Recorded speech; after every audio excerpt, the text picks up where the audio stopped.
So it's been a pretty crazy 2021 between GameStop and Dogecoin, Blake Griffin dunking again. But I will say the one bet that in a billion years I would have never taken was that between all the people that have gone through the Houston Rockets system this season, that being James Harden, Russell Westbrook, DeMarcus Cousins, Jarrett Allen was supposed to be on the team, Karis LeVert, who else we got, man? We got so many players, Victor Oladipo.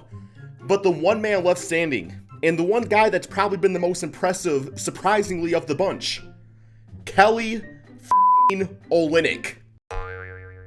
Yo, what's going on, guys? Crispy Flakes here. So, John Wall recently liked a post on Instagram in which a question was asked on if John Wall should be traded this offseason by the Houston Rockets or stick with the team, in which he voted on the poll saying that John Wall should be traded this NBA season, which means he's probably going to be gone by the time next year. So, for today's video, guys, we're going to go through 5 NBA teams that I think would be the perfect fit for John Wall going forward. Now, before we do that, guys, remember we do have a push-up challenge here on the channel. For every 100 likes this video gets, I will do one push-up in my next video. My last one, only about 1,000 likes, which means, 10 push-ups at the end of the video. The one before that was at 17, so thank you guys for the off day when it comes down to it, man. But yes, and also if you're new to the channel, guys, hit that subscribe button. Really trying to grow this channel, trying to grow this new brand, this new type of content here on Crispy Flakes, man. But yes, let's go ahead and get into this. So first and foremost, we gotta talk about John Wall. What exactly will he bring your NBA team? Well, honestly speaking, I was pretty impressed with him this season. He played about 40 NBA games before being shut down towards the end of the season due to a hamstring injury.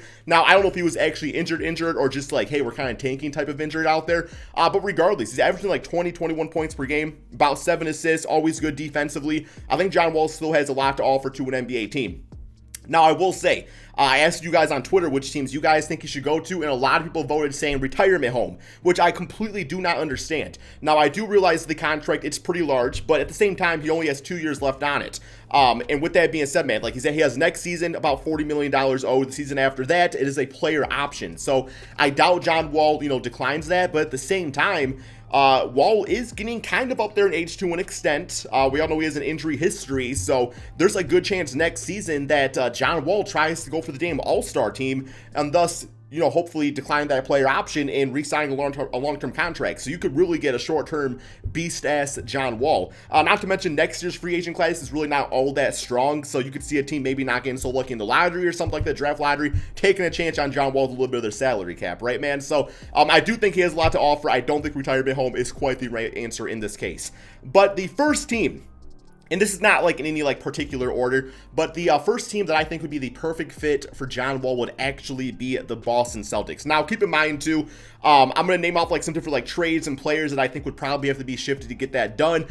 There's a good chance too that John Wall could perhaps just be bought out. I mean, that does happen a lot more than it used to. So we could get bought out by by the Houston Rockets, or maybe they trade for some players, sign trades, all sorts of stuff. So don't get too much like nitty gritty when it comes down to the salary cap.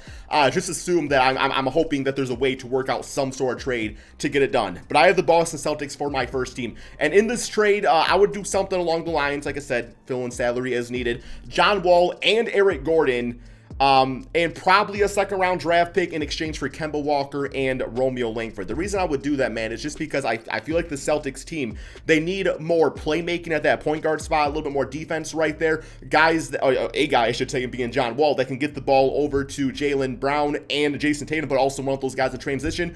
And obviously, man, you got to respect him, too. This season, John Wall is shooting about 33% from the three-point line, which is not like, he's not Steph Curry, but you still have to somewhat play defense on him, right, man? So I feel like he'd be a really good fit. Obviously, Eric Gordon to bolster up the bench, or even, if there's like some injury issues, you got a guy like Eric Gordon that can go out there and ball out for you too. And then meanwhile, for the Rockets, they get Kemba Walker. They just get a bucket getter that we know can drop damn 30 points per game like he did on the Charlotte Hornets, but also you get Romeo Langford out of it, who would be a nice little rebuild piece. Romeo Langford, for me, is one of those guys that I really think could excel in a rebuild opportunity.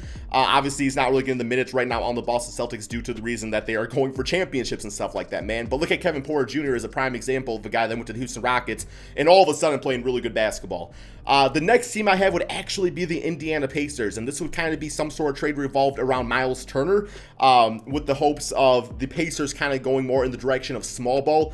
It appears they might make a choice between, Miles Turner and Domantas Sabonis this NBA offseason, just because, I mean, it doesn't quite work all the time, and by doing that, you have Sabonis at the center spot, which obviously you like some defense right there, but you do get a little bit of defense back at that point guard spot with having John Wall. So you have him in the backcourt with Malcolm Brogdon, which I absolutely love. Yeah, Caris LeVert out there, TJ Warren at the 4, Domantas Sabonis at the 5. The spacing would be fantastic. It would be pretty damn solid, and just something different. I mean, the Pacers have pretty much kept things the same over the past few seasons, with the exception of Oladipo being down with injury and stuff like that. But regardless, I feel like that'd be kind of a decent fit. And then the Rockets, they get a good defensive center in Miles Turner to put next to Christian Wood, and that can be a pretty beastly front court. Not to mention they're also going to have a good lottery pick too, so maybe you get like a Cade Cunningham or somebody like that, and all of a sudden the team in the rebuild's looking pretty crispy out there. The next team I have is the Dallas Mavericks. Now this one financially and just talent-wise is a little bit more difficult. This would be more so a case of the Dallas Mavericks taking on John Wall's contract, and the Houston Rockets just trying to get out of his contract, right? So this, I'm probably looking at something like a sign and trade of Tim Hardaway, maybe also like Jalen Brunson, just to get a good young player over on the Houston Rockets in exchange. But also at the same time too, you do get the man John Wall playing alongside Luka Doncic, another primary ball handler. So, you know, Luka can handle the ball at times. John Wall, I actually think, was doing pretty decently too, playing with James Harden at times as kind of like the off-ball shooter. So I think John Wall's catch and shooting has gotten a lot better to the point where you can actually use him, and he doesn't have to have the ball in his hands at all times to be a great basketball player. And that's really what makes a great guard, in my opinion, these days, is the combo guards out there that can, you know, handle the basketball, but also know what to do when the basketball's not in their hands. Prime example, Malcolm Brogdon for the Pacers. Absolutely love how he plays, or somebody like a CJ McCollum for the Portland Trailblazers. So yeah, man, just like a low-key, you know, short-term type of thing, seeing if John Wall can be that third guy to the Mavericks alongside Luka and Kristaps Porzingis. Once again, the injury is not great, but you already have that risk with Kristaps anyway, so you're doubling up on the risk, but also doubling up on the reward if he can pull through and play a completely healthy season. The next team I have is just a team that I really feel like the culture kind of fits when it comes down to it, and that is the Miami Heat, man. You know, after this next NBA season, Goran Dragic is going to be pretty up there in age. I think he's going to be like 35 or 36, so this is an opportunity for them to get a little younger at the point guard position, somebody that fits that grit and grind culture. And yeah, man, I mean, you know, going forward, John Wall playing out there with Tyler Hero, Jimmy Butler, Duncan Robinson getting open the three-point shot, you know, opening up the lane for John Wall would be nice. Just another great passing point guard to run that pick and roll, pick and pop with Bam Adebayo. I think it's a pretty solid move right there, man. Now, once again, you got to figure out some sort of trade, and that's where it gets a little difficult in this case. I think this is probably one of the teams where, okay, I could see this happening if it was like a buyout type of situation, right? And he goes for like the minimum deal on the Miami Heat, just because, you know, you obviously can't like trade back for Oladipo to the Houston Rockets, because that would just be awkward for everybody, man. And then the final team I have is this is the team that, you know, if they don't strike gold in free agency, which they tend to do, but like I said, a little bit of a weaker free agent class this year, is the Los Angeles Lakers. I mean, LeBron James doesn't have too many seasons left in him. We all know, you know, when LeBron and Anthony Davis were out this season, the Lakers definitely did struggle. So by getting John Wall, probably like, once again, man, to a buyout type of contract, it just gives them a little leverage, gives them a little insurance policy that if one of their big two does get injured, you still have John Wall out there to help really carry the team. It was the same reason that I thought maybe the Lakers should have went for Kyle Lowry this around the NBA trade deadline. You just want that veteran that knows how to carry a team, and John Wall, you know, you don't want him to consistently have to do it just because the injury history, and, you know, John Wall is your number one player, is not going to win you a championship, sadly, but as that third option, getting the ball to LeBron and Anthony Davis, being able to run with the second unit if needed, I think would be pretty solid, man. So that's 5 teams right there. There's one last team that I was kind of considering, and that was being the New York Knicks, but at the same time, I could see where Knicks fans are like, okay, the last thing we want to do is take on a large contract for an injury-prone player or have to give up assets to actually get that guy on the team in the first place. I think there's still some PTSD from Joakim Noah back in the day, man. So, you know, the Knicks, I was like, I do see the fit because of how Derrick Rose has really helped them and impacted their team.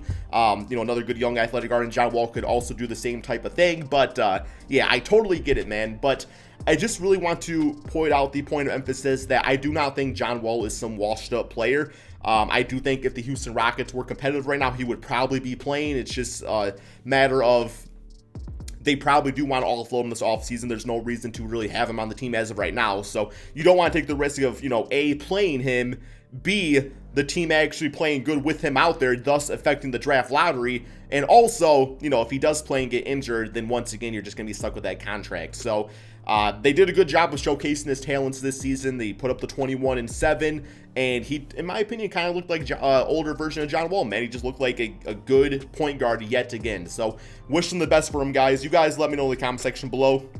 Who do you think is the perfect fit for John Wall out here in the NBA? Do you think he will get traded? Do you feel like a team is going to take on that contract? Do you think it has to be simply a bought-out type of situation? You guys let me know in the comment section below. Thank you all so much for watching and the support on these videos as of late. I really do appreciate it. I'm going to go ahead and do my, I believe it was 10 push-ups. Maybe I'll do 11. Bonus push-up, man. All right, here we go, man. 10 push-ups. It should be easy. We did 17 yesterday. So here we go. Form up. I think it's looking a little bit better. Getting a little bit more straight with it, not dipping as much. Here we go, guys. 1, 2, 3, 4, 5, 6, 7, 8, 9, 10. Bonus 11. Whew, there we go, man. Let's get this video to 2,000 likes. I'm gonna do 20 push-ups tomorrow, man.